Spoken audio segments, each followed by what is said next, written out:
All right, here we go. Looking at John's forehand.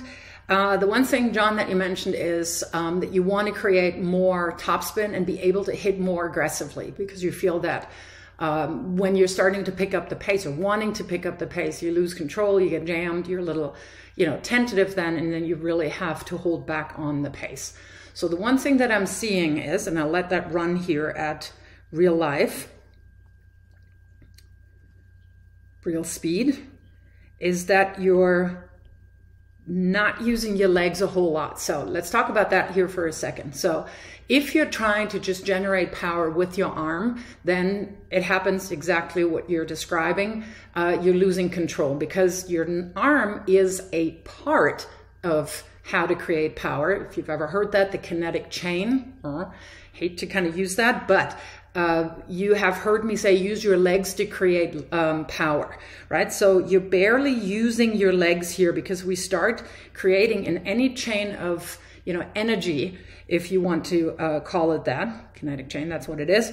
You start from the ground up, right? And it goes up through from your legs, through your hips, your torso, shoulders, and then elbow, wrist, and then lastly your hand. So if you're not putting in enough energy in the beginning of that whole motion, you're not going to be able to pull out enough or create enough energy and then release enough energy. So that's the number one thing that we really need to work on. Have you be more aggressive with your legs. And I know in this video, this is probably not the best to show that, because you were really concerned about getting, a good video in and thus not hit too hard and keep the ball in play. But I also have you in lessons, and I know that that can be the case, that you're sometimes getting very tentative. So that will be something that we're going to work on. So let's look at all the other components, the basics of a forehand. So the number one thing that I'm always looking at is the grip.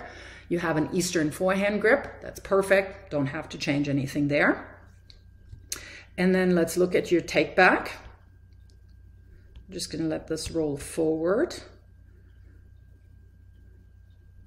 So right shoulder comes back. And right hip comes back. I would like the left arm out here a little bit more, a little straighter, because right now it's more like the whole motion is started by your right shoulder coming back. There should be an equal effort of using your offhand to actually create that unit turn. I'm sure you've heard that before, right? The unit turn, and that encompasses your hip and your upper body. This is going to be a semi-open stance. So let's look at the rest of that here, so you're not stepping forward too much, but you're taking the racket back. I don't mind the more compact take back here. Every grip demands a swing path, and every swing path demands the contact point.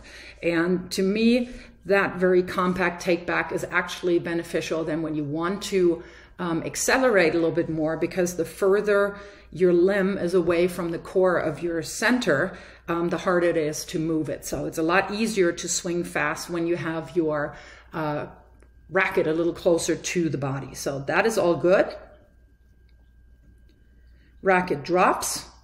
So you have a nice take back here. You had your wrist below the racket face. Let me bring this back one more time. There we go. So we have the racket face above the wrist. You have the lag. I am not going to ever go into lag and snap, because that is something that happens as a function of everything that you're putting in before. So what to me is more important is that you have a great lock-in position, which means the butt cap points to the ball. And from here on out is where you would release energy into the ball. But as I said, that we lack a little bit of that because you're barely using your legs, right? So again, that was as a measure here to keep the ball in play, but that is definitely what I'm gonna kind of yell at you for in practices. So this ball here is good. You're catching the ball nicely in front. Again, I don't have enough frames here to show exactly where you're making contact, but your racket face is nicely squared up. That's fantastic. That's exactly how we want it. It could be potentially even be a little bit more closed. So that is all good. And you have the contact point here in front of your center of gravity, in front of your hip. So that's really good. You do have pronation, right? So you do see that the palm of your hand first faces here, and then as you come over and around, it actually faces to the outside fence. So that tells me that you're nicely pronating. So let's look at the next shot here, because that does happen every now and then. So everything is good. This time you're choosing a closed stance, and here is where I'm gonna just sink my hooks in a little bit. So here is where you would have to sink in way lower, way lower, to create more energy. And I just released a video on a great little drill that you can do, and that we will actually do on Monday when I have you in my lesson, to kind of help you feel how deep you can sink to load that back leg, right? We're always loading the outside leg or back leg. If it's a closed stance like you're choosing now, it will be your right leg.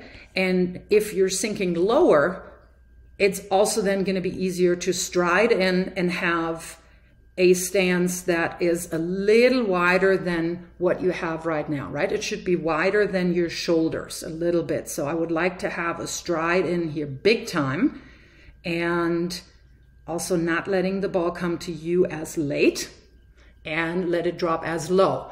So this, to my mind, is a contact point too late, right? Because you hit it right here next to your hips, and that's not where we want it. The contact point on the first forehand was way better. So that is one thing that you should be doing, right? The loading of the outside leg. And then everything else will follow with that. So I've put a couple of pro players in here to show you how to load.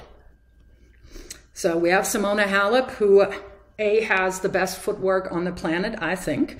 And does a fantastic job because she's not very tall. She's not one of those really stronger, 6'3" players. I think she's 5'8" or something, my height. But she creates an enormous amount of power and energy. So let's look at that. So this is a semi-open, actually a little bit more closed. So boom. Now let's look at this whole motion. I don't even want you to look necessarily as much on the upper body, except for the take back of the racket. So the left arm stays on the racket a little longer, and you see here that she's not just letting go of the racket, but continues to turn a little bit more, so that the arm, the off arm, is actually almost parallel to the baseline, right? And I'm just thinking that she's hitting through the middle here. It looks like a warm-up.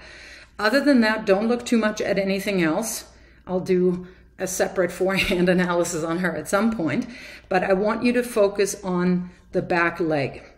So here is where the magic happens, right? This is just normal ground stroke, a normal ground stroke for her. So here is where she has all of her weight on the outside leg, right? There's no weight on the on the inside leg, on her left leg, and now she's just moving through the ball. See here how she's pushing off? Boom. This is where the magic happens. And of course she uses, a faster racket head speed. She's swinging a little harder and faster than you, but she's also world class, and she can control higher pace probably a little better than us mere mortals. But this is what we really want to look at, the driving through the ball. And just from that little bit of load here, she's creating so much power that she's actually lifting off, right? She's not touching the ground here at all.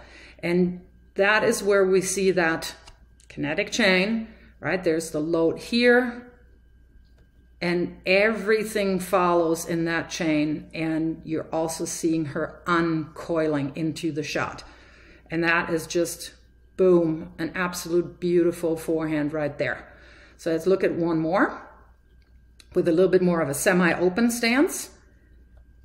All the load, all the weight on her outside leg, getting behind the ball, and then just letting that energy release. Boom, again from the ground up.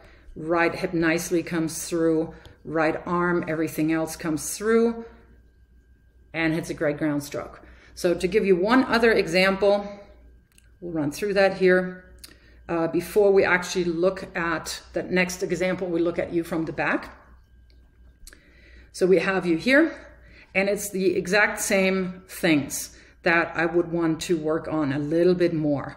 All right, so you have a good take back, but we want that left arm up here a little bit longer, and not just holding on here and then letting go, but actively coming around a little bit more, so that at this point here, your arm would be up here and turned around.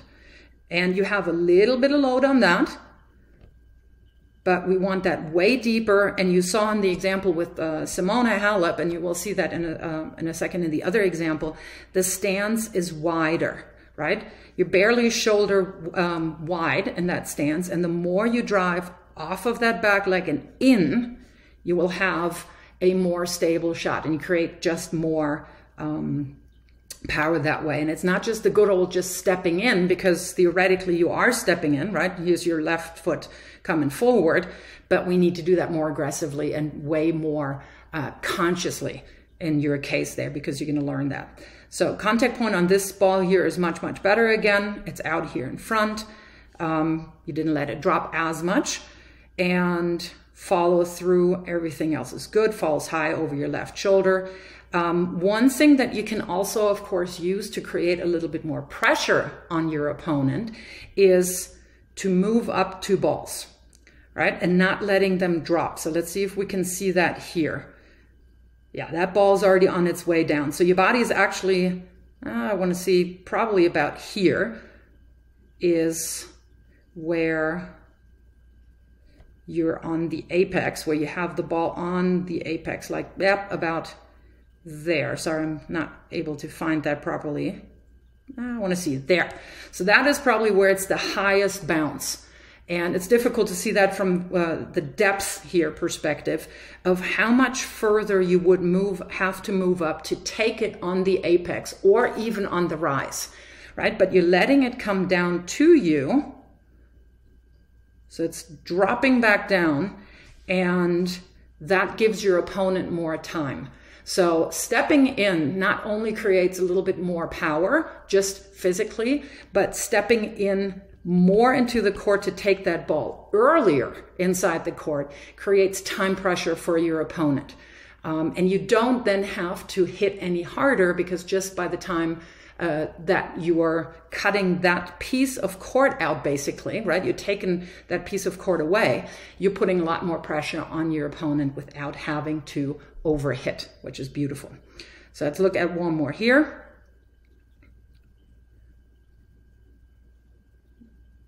And that last one, I'm thinking you're maybe a little too far away, right? You made a little too much space and didn't use the load here that you create to step back into the ball. But we'll talk about all those variances and nuances on Monday. So let's give you one more example where you see it extremely, to my mind, the 2 components, taking time away, stepping into the court to take a ball on the rise, and to really, really heavily load on the outside leg. So that's Kei Nishikori. Again, the only thing on the preparation I want to point out is see how far around he's bringing his off arm. And again, that takes the entire upper body and the entire torso around for a perfect unit turn. He also has a little bit more of a tighter and more compact take back. And that's what I'm leaving with the upper body, because I'm getting into it. But you see that right here. Here's your load. Beginning, no weight on your left foot. And he's hitting in a closed stance. Boom. And you see how low he's dropping to the ball. And he's taken this one on the rise. Granted, that ball is deeper. So potentially he didn't have as much effort to put in to take it more on the rise. But look at his court positioning. For a ball that bounces just about here, he's taking the ball like hovering over the baseline. So talk about taking the ball early. And then you see all of this. This is all that energy is going into the ball. And that's just nice and smooth. So again, this is the load. The stride is longer, right? It's way wider than his shoulders. Dropping lower, the lower you drop, the more energy you create if you can shift it forward. Boom. And nice follow through. So the coiling in the beginning is one thing that we're going to start working on. So those are things, the preparation of your shot will look a little different or feel different in the beginning. And then, of course, your footwork, your leg work there, we'll work on that heavily on in our next session. But those are the two main components that you're going to use to create more power and stability so that you feel you can swing. And with the topspin that you create, you will be able then, of course, to keep that ball in play and you're not going to launch it.